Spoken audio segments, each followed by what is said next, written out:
Welcome back, everybody, for another video of Mysteries of. This is part 3 of what is virtual warfare, and we're just going to cover the topics that I wanted to cover, which was teleportation and action for action versus turn for turn. Now, the teleportation thing, the reason why I brought that up because a lot of communities or a lot of role players don't like the aspect of or concept of teleportation, because like I was saying in previous videos, I think it was who is Zen, and I was talking about teleportation, how you can just teleport there and teleport here and teleport everywhere to avoid getting hit, whatever. And this is why a lot of people don't do it. But in virtual warfare, you can actually do teleportation without breaking any laws of Gamo or Auto or any of that, but you have to have a plausible way of doing it, and I would like to share my way of doing it, teleportation, but I might save those ideas for another playlist or another type of video series part or whatever. So I want to give a little bit about the history of being able to teleport through logic and stuff like that. And because this is the simple concept that time and effort, it takes time to do everything. It takes effort to do everything. So if I have the right time and effort to do these things, I can do them. But, my opponent has an equal opportunity to interrupt me, so to make it a plausible way of doing it, I can say that, it takes me about a half a second to teleport, whatever, but there are some characters out there who moves faster than that. So they can say that, as I close my eyes to, do whatever, they run up to attack me. Therefore, I don't have the time to concentrate and teleport. I can't just teleport with the snap of a finger, but I can teleport with a small concentration and goes to a place where that's out of range from my opponent, but I have to explain a lot more detail than that because it's just fair to do so, explain how you teleported, how your body went from point A to point B. It's just rightful to do it, to make it plausible, so there will be no excuse and there will be no unfairness to what you're doing. And the history about that was when I did it in my old site, which was Air G. When I did it, people was like, yo, like, you the first person to do it, legitimately, because I knew what I was doing. Plus, I was using my system. So it was like, of course I'm going to know what I'm doing. This is this is my stuff. Like, of course, of course. But it was still encouragement to know that even the people, like, some of the people I had, like, a little beef with, even admitted it. And, I was like, that was cool, whatever.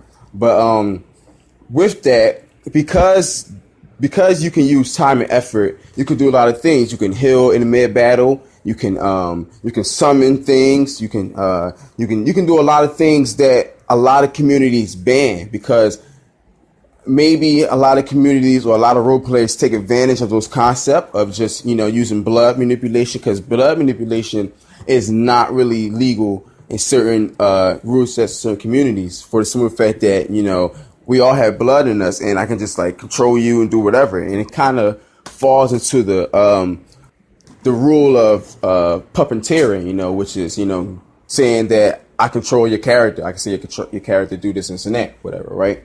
And that's kind of breaking the rules, whatever. But if you can do it in a certain way, which virtual warfare has the method of doing it, has its own method of doing it, making it legitimate to make it fair so the opponent can interrupt it. If you can do it that way, of course, blood manipulation will be legal. So is other things like, controlling someone's mind, or, inducing fear into someone's heart to make them, like, drop their weapon or whatever the case may be. It's just how you explain it. And the only way to get this across is to use time and effort as a basis for the system. You can't use this turn for turn, because if you can do that, that means you can just, like, have a whole bunch of data all in one piece and just throw it at the opponent and now the opponent has to, you know, do the same thing and throw it back, and it's just like a big clash of powers instead of, you know, doing it like chess, or, you know, taking each stone and building it on top of each other. They say that, look, now I'm this tall, and or whatever power that happens because I'm this tall happens because, you know, I built my castle, whatever, over the course of turns, rather than just like built my castle there and just say, here, take it. Like, no, it's like, that's not virtual warfare, you know. And this is why a lot of things are not valid and not legal to do, because I can just say that, you know, I use blood manipulation and control my character, make him jump up and down and stab himself and do this and this and that. And it's like I could just, you know, my opponent has to deal with that. And, you know, my opponent could just say that, you know, whatever, you know, it's a lot of things my opponent can say. But the thing is this, the reason why is because there's no like structured consistency to say that, yeah, you know, that was plausible to do, or that was fair to get around. Like, it's just hard because there's no basic structure, and that basic structure is time and energy. You know, using time and energy and saying that, look, you know, you can say that, you know, you sent a wave of electromagnetic energy into the person, and that allowed you to open their mind or whatever, and you have to end your turn there. You know, you have to end your turn there, and that's the secret. You know, I won't explain what the secret is, but maybe another video. It's an important secret. But we're at the 6-minute mark. Another one was the turn for turn basis, and I pretty much covered that in the last video. And the turn for turn basis is just the action for action. I'm sorry, the action for action concept. It's pretty much virtual warfare. You know, there's no such thing as interruptions, because,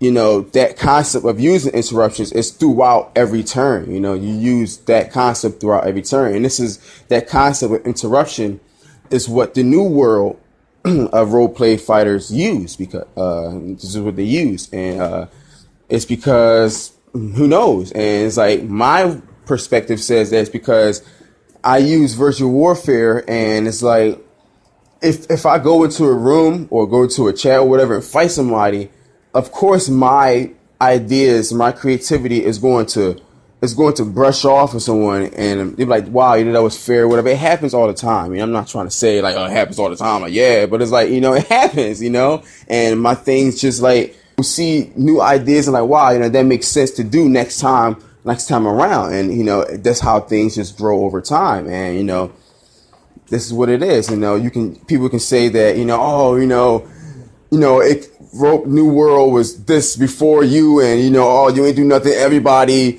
you know, they can generalize it all they want, but still, it doesn't matter. I have my own experience, and I'm one person. And not only that the simple fact that my system is just what I'm telling everyone, and what I can prove, and what I can write down, what I can describe, or whatever. You know, virtual warfare is just a more plausible system to use. You know, it just has more actuality to it. It has a more stable system. It has more consistency. It has more truth to it. It has more to it to say that, look, you know, even if you do want to follow any other concept, you know, of roleplay fighting, virtual warfare is still good to use as an example to take certain methods from it, or, you know, to do this next time around. It's just that, you know, it's good. I don't really say it is that good, because I see it as a different entity that, you know, even I'm like, wow, you know, virtual warfare is cool, you know, and that's the way I see it. I don't see it as, you know, I'm boasting in myself. I see it, I'm just boasting in being able to realize the truth about roleplay fighting, because roleplay fighting, it's more than just, you know, gathering all these different types of powers and energies and going out to attack and win, to say, yeah, I'm bigger because I did this and I won, whatever. No, like, it's way more than that. It's way more than that. And I'm just hoping that virtual warfare and, you know, I guess other people can, you know, vouch for that, you know, because like virtual warfare to me is the truth. You know, I love it. You know, I love roleplay fighting, and it's, you know, it's what it is. We passed the 8-minute mark. I didn't even notice it because I was so busy talking, and I'm just going to end it right there. So I think that's it. That is what is Virtual Warfare Part 3.